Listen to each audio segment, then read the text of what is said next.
Hello hello sir नमस्कार। नमस्कार sir Anil Mallik कहते कौच आज्ञा आज्ञा नहीं मत आम से मतपुर से भाई कहले कहले नंबर देले गले सार सामने कथा तल उकु साइड आम रेकर्ड पत्र हूँ उकु साइड तल उकु साइड को ब्लॉक तीर्तोल। अच्छा ना कौन आपनकर मो ना हूँ सुरेंद्र मल्लिक। कहते आज्ञा सर मुझे कल आम से झील पु ओषा कर बड़ ओषा कर जाते मंदिर को जाते भाई भौणी जाते को मंदिर आम महादेव मंदिर ठाकुराणी मंदिर पूरा अटैच लगी गाँ मंदिर आज्ञा गाँ ना आउे कहले कौन गाँ ना उकु साही ओके आज्ञा जाते भाई भौणी जाते मो सी भी छोट पिला नुहति सब बड़ बड़ पिला सब मो झीर व्यवहार होती नाची नाची मोर है कि नहीं जाइए गोटे बाल्टी थुआई सी सब ठाकुर दर्शन कले ठाकुर दर्शन कर पादुका कुंड थुआई मैंने गोटे बाटी ताटिया थुआई शीतेश्वर समस्ते आदुक पड़ते से पाखे गोटे बाल्टी थुआई से बाल्टी भितर पानी था जो भक्त मैंने पानी हाथ धोए आड़ू समस्त ये कर गाँव जिते आम सब से गाँव उपरपड़ा लोक तालपदा लोक बारे 2-3 खंड मजार पिला सब सीट आमती कर भाई भौणी जाते धोई कले एटा धोई है धोई बारिकी आनीला बारिकी आनी कौन से बाल्टी चुना चुनी बाल्टी हाथ माना मैंने सब कले कौन है पानी टी मुझे पाद हाथ धोए कौन असुविधा ना ना ना ना ना से पाद तुम ये कर तू कौन से बाल्टी हाथ माइलु मैंने सी भावला ये अच्छा समस्त भी होती ये कर ये भाई भौणी कहली कौन बाल्टी बार धुआई आम एमती देखा केते तो पानी दबा जाऊँ ना ना ना से पानी तुम धोबनी इधे से पानी धोइल इधे से बाल्टी आप घर पुरेबे ठाकुर घर पुरेबे तुम किए कला से पानी इतने पुर तुम किए से हाथ दिया कहला ये गड़ तो भाई भौणी मन दुखे से अनेक लोक भी अच्छा सब बाहर गाँव झील बहु सब ठिया सब आगे बहुत कष्ट लगे एटू मो पुओ कहला ए आसिले कौन से कहला ठीक है मत कहली सर कौन कहला से बारिकाणी कौन कहला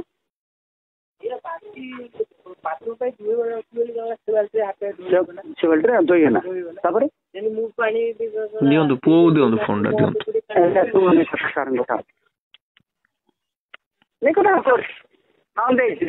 हेलो हेलो नमस्कार कौन ना तुम ना सूर्य पाखे मोबाइल पाखुर नहीं कथा हो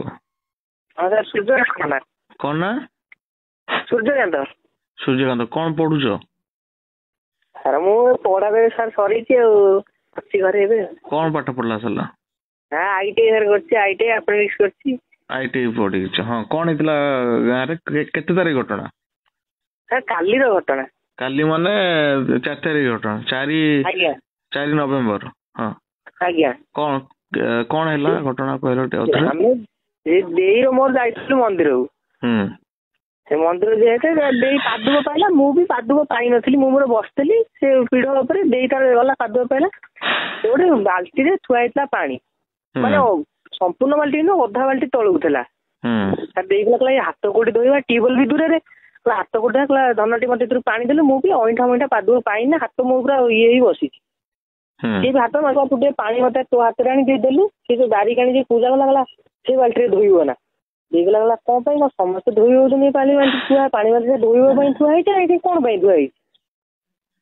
सी भी हाथ बुड़े मतलब तू टे देलु धन मुझे धोई पड़े मुझे डेली मो हाथटा बुड़ी आनी पानी दे धोइबा से बाल्टी मु ठाकुराणी घरे पुरेबी तुम्हें कहीं धोईदेल देखला तुम कौन आम खाली एकुटिया देख लो धोईला बेले ना आउ क्या देखी ना आउ क्या मुझे देखी तुम धोईला बेले मुझे देखी तुमको यही कथा आमको कहला आमर आखपाख गाँव लोक भी आसते सब दर्शन कर से लोक समय छेड़ा आमको अनाऊँ मुह को कौन या जाति छोट बोली एमती कर आम जी मंदिर जी हेड जी अच्छे बुझाबुझी कर सियाड़े थे मिसेस थे सियाड़े जाए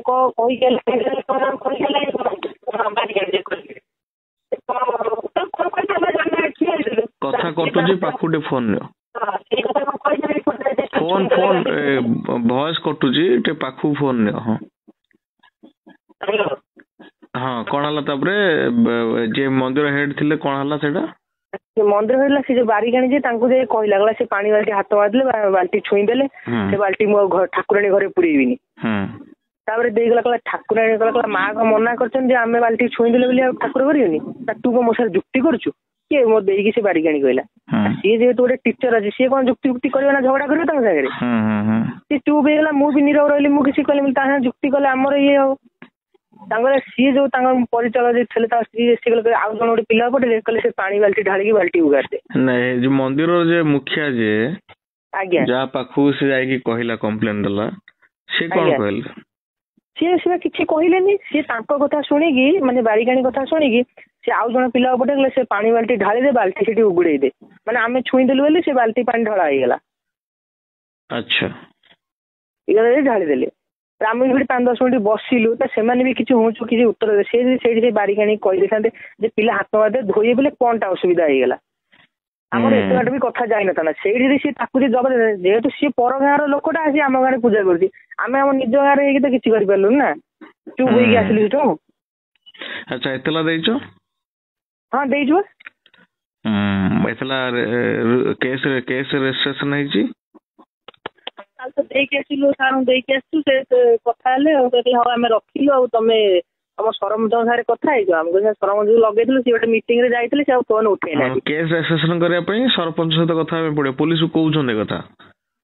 ହଁ କହିଲେ ଆପଣ ସରପଞ୍ଚ ସାଙ୍ଗରେ କଥା ହେଇଛନ୍ତି କି ଆମକୁ ସାର୍ ଲଗେଇଲୁ ତାଙ୍କ ଫୋନ ଟା ଲାଗିଲାନି ନା ଆଉ ମାନେ ସରପଞ୍ଚଙ୍କ ବିନା ଅନୁମତିରେ କେସ୍ ରେଜିଷ୍ଟ୍ରେସନ ହବନି ପୋଲିସ କରିବନି? ଆଜି ଯାଇକି ସିଧା ପୋଲିସ ଷ୍ଟେସନରେ ଯାହାକୁ ଏଫଆଇଆର ଦେଇଛ ହେଲା ତାଙ୍କୁ କହିବ ଯେ ମୋର କେସ୍ ରେଜିଷ୍ଟ୍ରେସନ ହେଲା କି ନାହିଁ ପ୍ରଥମ କ୍ୱେଶ୍ଚନ। ଯଦି ସେ କିଛି କୁହନ୍ତି ଯେ ନା କେସ୍ ରେଜିଷ୍ଟ୍ରେସନ ହେଇନାହିଁ ଥାନାରେ ଯେ ଆଇଆଇସି ଥିବେ ଇନ୍ସପେକ୍ଟର ଇନଚାର୍ଜ ଯିଏ ଥିବେ ତାଙ୍କୁ ଭେଟିବ ଯେ ମୋ ଏତଲାଟା ଯୋଉ ଦେଇଥିଲୁ ଗତକାଲି ସେଟା ରେଜିଷ୍ଟ୍ରେସନ ହେଇଛି କି ନାହିଁ। ଯଦି ସେ କୁହନ୍ତି ଯେ ନା ହେଇନାହିଁ ସେଇ ଥାନାରୁ ଥାଇକି ମତେ ଫୋନ କରିବ ହେଲା ଘରକୁ ଆସି ଫୋନ କରିବନି ସେ ଥାନାରୁ ଥାଇ ଫୋନ କରିବ। ଓକେ ଠିକ ଅଛି? ଆଜ୍ଞା ଆଜ୍ଞା ଓକେ।